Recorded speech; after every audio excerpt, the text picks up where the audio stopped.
Alors, il y a un village en Argentine qui a connu dans le passé une épidémie d'hantavirus avec la même souche que celle du paquebot Hondius. C'est le village d'Epuyén en Patagonie. C'était en 2018. 34 infections, 11 morts. Une épidémie qui a traumatisé ses habitants. Mais la gestion de cette crise par les autorités du pays est depuis considérée comme un cas d'école. Antoine Delpierre nous en dit plus.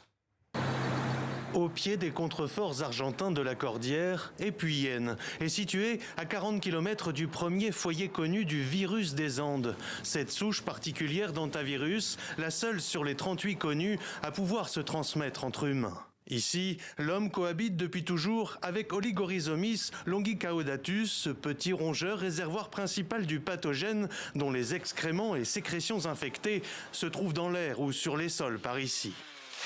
Victor Diaz, 74 ans aujourd'hui, en a fait l'amère expérience. C'est lui, le patient zéro de l'épidémie qui a meurtri son village il y a 8 ans.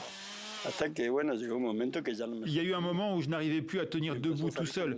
J'ai commencé à avoir ce qui ressemblait à des marques sur le corps, comme des taches violettes. Quand je suis arrivé à l'hôpital, j'en avais sur la poitrine, sur le front. Et là, ils m'ont emmené directement en soins intensifs. Ce jour-là, avant de se sentir mal et d'arriver à l'hôpital, Victor Diaz avait passé 1h30 à une fête d'anniversaire réunissant une centaine d'invités.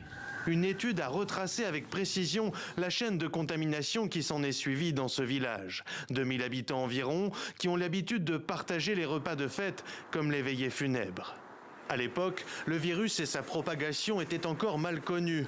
Mais après la mort de 11 personnes sur les 34 habitants infectés, Epuyén est venu à bout de l'épidémie grâce à l'isolement strict des cas contacts et une vigilance sanitaire qui prévaut encore aujourd'hui. On ne sait jamais.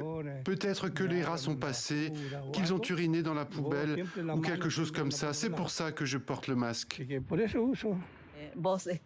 Ici, quand vous entrez dans une pièce ou une petite remise, par exemple, vous savez que vous ne pouvez juste pas y aller directement sans l'ouvrir ni l'aérer. On apprend à vivre avec ça.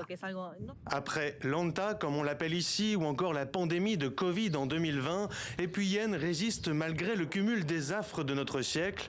Depuis 2 étés, les incendies ravagent les forêts alentours, menaçant le village et l'habitat naturel du petit porteur du virus des Andes.